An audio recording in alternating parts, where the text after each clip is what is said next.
My dear brothers and sisters, you've come to a magnificent realization, the aliveness of the food that you eat.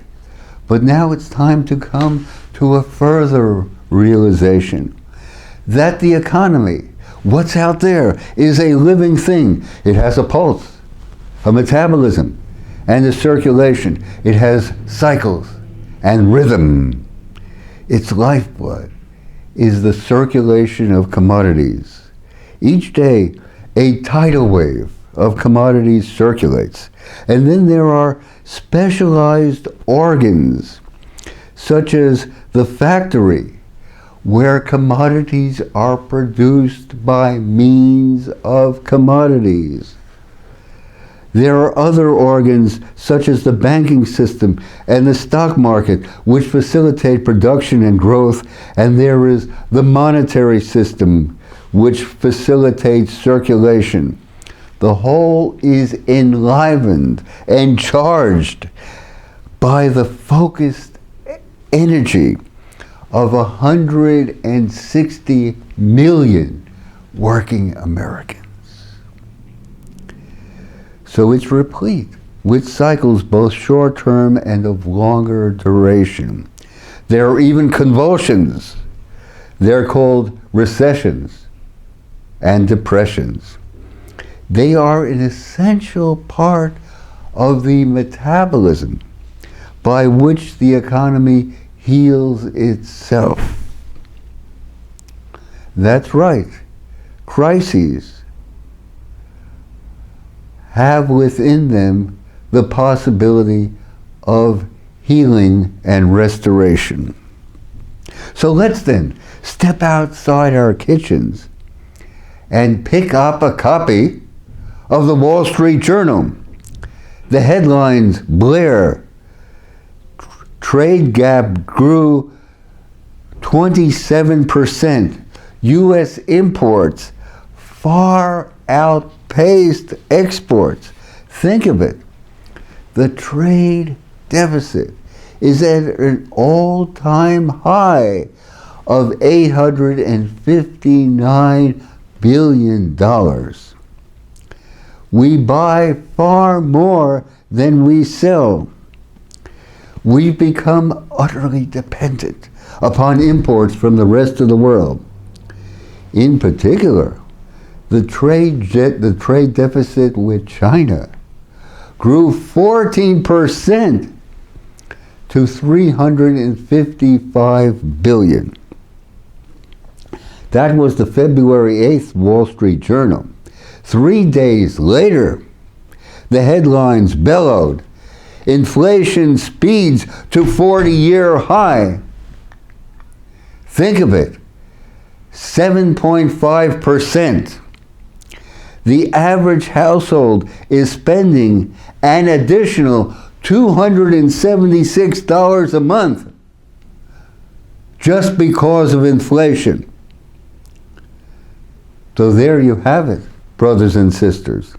The biggest trade deficit ever and soaring inflation. The Federal Reserve has created trillions of dollars out of thin air. This has led to an enormous stock market bubble and a housing bubble. Yes, the Fed is going to inch up interest rates, but while they do so, inflation is going to actually move to higher levels. Inflation is going to be worse this year than it was last year. What the Fed is talking about, 1 or 2% rate increases aren't going to do it.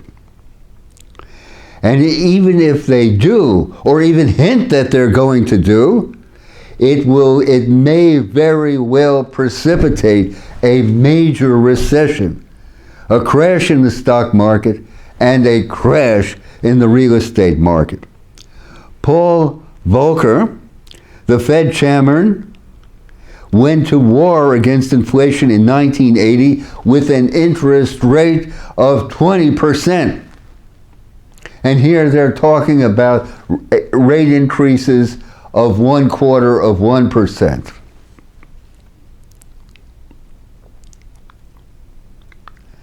But an interest rate of 20% would cause a catastrophe because the level of debt now is so much higher.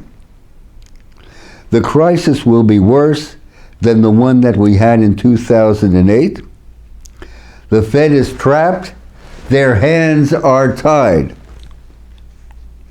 They don't dare raise interest rates to a meaningful level. Let's look at the background. Over the last decade, the economy has been exceptionally weak. Growth has been exceedingly slow, and this had nothing to do with the pandemic. In the 20-year interval, from 1950 to 1999, in the 40-year interval from 1950 to 1999, real gross domestic product averaged 3.5% a year. But in the last 20 years, from 2000 to 2020, it has averaged a meager 1.8%. In other words, growth has been cut in half. In 2008, a crisis came. First, they lowered interest rates to just about zero. But there were no takers. No one was investing. Then they tried qualitative easing, QE as they called it. It's just a fancy word for printing money. And the Fed used this money, printing press money, fake money, to buy securities and government bonds, thereby pumping new cash into circulation. During the pandemic, people stopped working. Yet we gave them additional money to buy the stuff that no one was producing. So we have even more money chasing fewer goods. At first it seemed fine, but the Feds chose to forget Economics 101, which teaches that there are lags. Things do not occur instantaneously in the world out there. So, and finally, the fake money, the money that we've pumped into the economy, the quantitative easing has created an inflationary tidal wave, and it's just beginning. It hits working people the hardest. Imagine that monthly hourly earnings increase 5%, but with 7.5% inflation, real earnings are actually falling 2.5%. Inflation is, in effect, a severe tax upon working people, and tragically enough, it hits the poor hardest of all. They spend a large part of their income on food and necessities, which are, of course, going up. Let's go deeper. It was America that was at the forefront of the Industrial Revolution. It was America that showed the world how to mass produce everything, from automobiles to television sets to airplanes. But now we are witnessing deindustrialization. Tens of thousands of factories have left the United States in the past decade alone. Millions upon millions of manufacturing jobs have been lost. The United States has lost an incredible 32% of its manufacturing jobs since the year 2000. That comes to 5.5 million jobs. Last year, China produced 50% of the world's computers and mobile phones. The US produced only 6%. China produces 70 solar panels for each one produced in the United States. China sells 4 times the number of electric vehicles. America has made itself uncompetitive. We have shifted our industrial base to Asia. We've gone from a manufacturing economy to one based on finance, insurance, and real estate. These do not generate new wealth.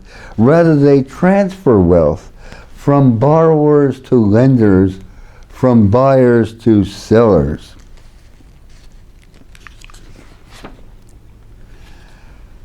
Manufacturing is the engine of accumulation. It alone creates new value. But rebuilding the industrial base has been largely neglected. Instead, the response has invariably been to print more money. The Fed has pumped an enormous amount of money into the economy. The new money shows up first in higher stock and bond prices because the Fed buys bonds in order to push down interest rates and to finance the government's excess spending. Later it shows up in higher consumer prices.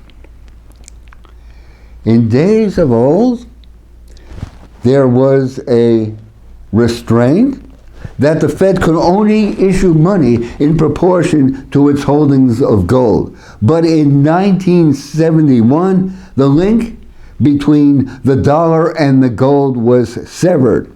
There are no more restraints. The currency is backed by nothing but air. Is it any wonder that in every single year since then, the U.S. has run a deficit? Since then, there has been one stimulus package after another. Endless money has created an extraordinary bubble in the stock market. The stock market bubble has made a very small group of people extraordinarily rich. The wealthiest 10% of American households own 89% of all U.S. stocks. The top 1% gained over $6.5 trillion in corporate stock and mutual fund wealth during the pandemic. They did all right for themselves, did they not? The top 1%. Indeed, since 2009, the top 1%'s wealth has increased by $25 trillion. The top 1/10 of 1% own as much wealth as the bottom 90%.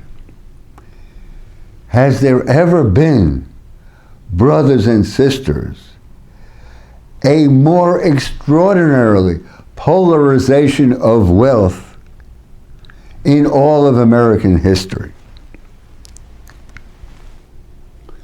So the deindustrialization of America is largely ignored. Instead, we have the quick fix of printing more money. Printing press money distorts the economy and invariably leads to its destruction. It paves the way for crisis after crisis. It seems likely that the dollar is going to collapse. And sadly enough, food prices will continue to soar. Grocery shelves will be empty, and inflation may well give way to hyperinflation. Think of the Weimar Republic in the early 20s. Soaring prices will lead to a chain reaction of bankruptcies, and this will culminate in a crash. We say, brothers and sisters, hug the earth. It will sustain you. Right now, in these winter months, get out your T-square and drawing board and plan that victory garden. Right now, get your tomatoes and peppers going indoors or in a greenhouse. Also, start that lettuce, kale, and Swiss chard. Get together with family and friends and get that community garden off to a good start. And what about that edible schoolyard? Or the public park transformed into an edible landscape? It's all possible. Imagine, right here, an edible schoolyard for the American spirit. Thank you, brothers and sisters. It's been a privilege to share with you. Your comments, suggestions, and critiques are always treasured. Let's go forward.